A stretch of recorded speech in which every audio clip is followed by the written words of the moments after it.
Hi everyone, my name is Nidhi Bhatnagar and I welcome you all in this channel. तो आज के video में क्या सीखेंगे? आज हम करेंगे क्लास 7th की महाभारत कथा का पहला पार्ट। ठीक है, महाभारत की कथा महर्षि पराशर के कीर्तिमान पुत्र वेदव्यास की देन है। जो महाभारत है, इसकी जो कहानी है, जो हम सबको पता है, वो कहाँ से आई? वो महर्षि पराशर के कीर्तिमान पुत्र महर्षि थे। बहुत महान ऋषि, महर्षि का मतलब होता है महान ऋषि।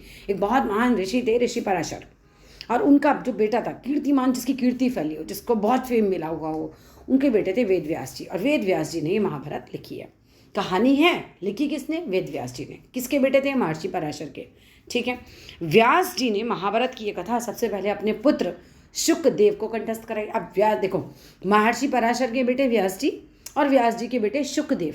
महर्षि पराशर के बेटे व्यास जी और व्यास जी के बेटे शुकदेव, उनको कंठस्थ कराई थी, मतलब उनको याद कराई थी, और बाद में अपने शिष्यों को, अपने स्टूडेंट्स को याद कराई थी।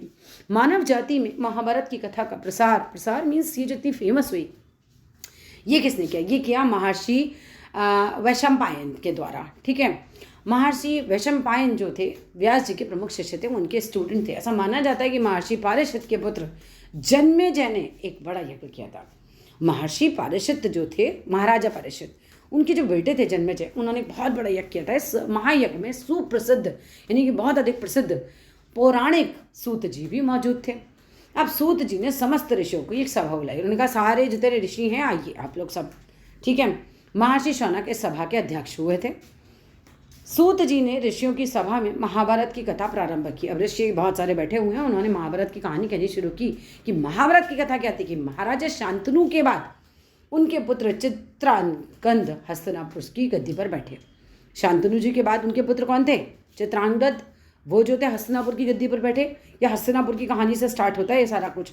और चित्रांगद की हो गई अकाल मृत्यु, यानी कि जल्दी वो मर गए। अब चित्रांगद की मृत्यु हो जाने पर उनके जो भाई थे विचित्रवीर्य, वो राजा हुए। ध्यान से समझो, कहानी शुरू की शांतनु जी से।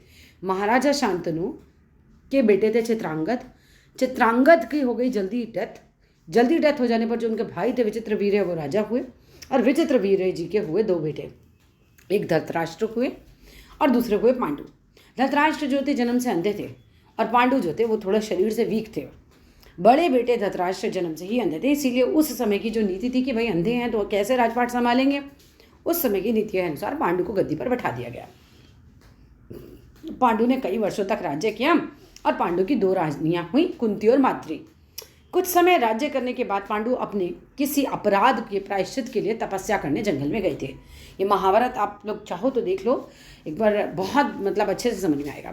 तो पांडु जी से एक बहुत बड़ा अपराध हो गया था, एक ऋषि इनके हाथों मारे गए थे। तो उन्होंने कहा था मैं प्रायश्चित करूंगा, और वो तपस्या करने जंगल में चले गए। और उनकी दोनों रानियां भी उनके साथ ही चली गई। वनवास के समय कुंती और माद्री ने 5 पांडवों को जन्म दिया। कुंती और माद्री के 5 बच्चे हुए। कौन कौन हुए वो पाँचों? कुंती और माद्री के 5 पांडवों को उन्होंने जन्म दिया था। ठीक है, 5 पांडव थे, युधिष्ठिर, अर्जुन, नकुल, सहदेव, भीम। कुछ समय बाद पांडु की भी मृत्यु हो गई थी।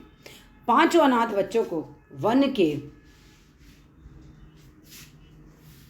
ऋषि मुनियों ने उनका पालन पोषण किया और पढ़ाया लिखाया। जब युधिष्ठिर 16 वर्ष के हुए तो ऋषियों ने 5 कुमारों को हस्तिनापुर ले जाकर पितामह भीष्म को सौंप दिया। अब युधिष्ठिर जो थे कितने साल के हुए? 16 साल के।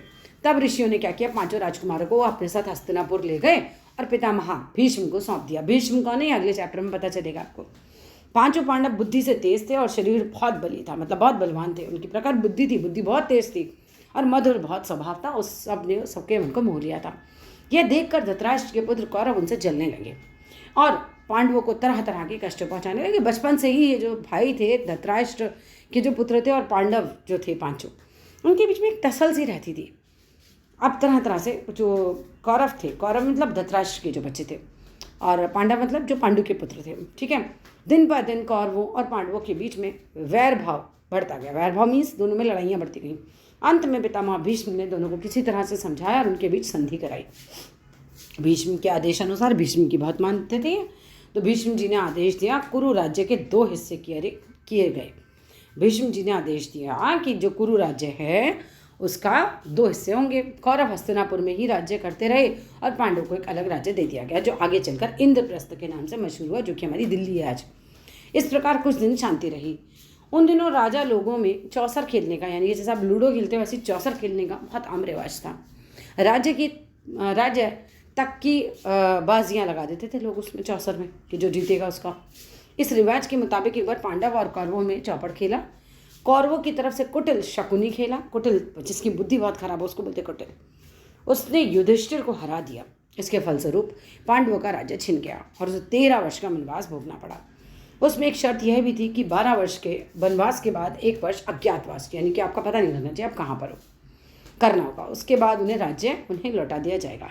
द्रौपदी के तहत 5 पांडव 12 वर्ष वनवास और 1 वर्ष अज्ञातवास में बिताकर वापस लौटे, पर लालची दुर्योधन ने लिया हुआ राज्य वापस करने से इनकार कर दिया, जबकि वापस होना चाहिए था, है ना। अब ये वापस आए हैं, अतः पांडवों को अपने राज्य के लिए भी लड़ना पड़ा।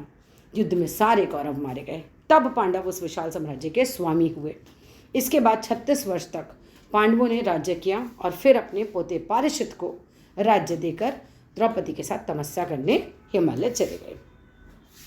अब जो शुरुआत तुम लोग पढ़ोगे ना ढंग से, वो पढ़ोगे यहाँ से, ये देवव्रत कौन थे, ठीक है। अब देवव्रत कौन थे इसे हम लेंगे, इसकी स्टार्टिंग लेंगे हम अगले वीडियो में।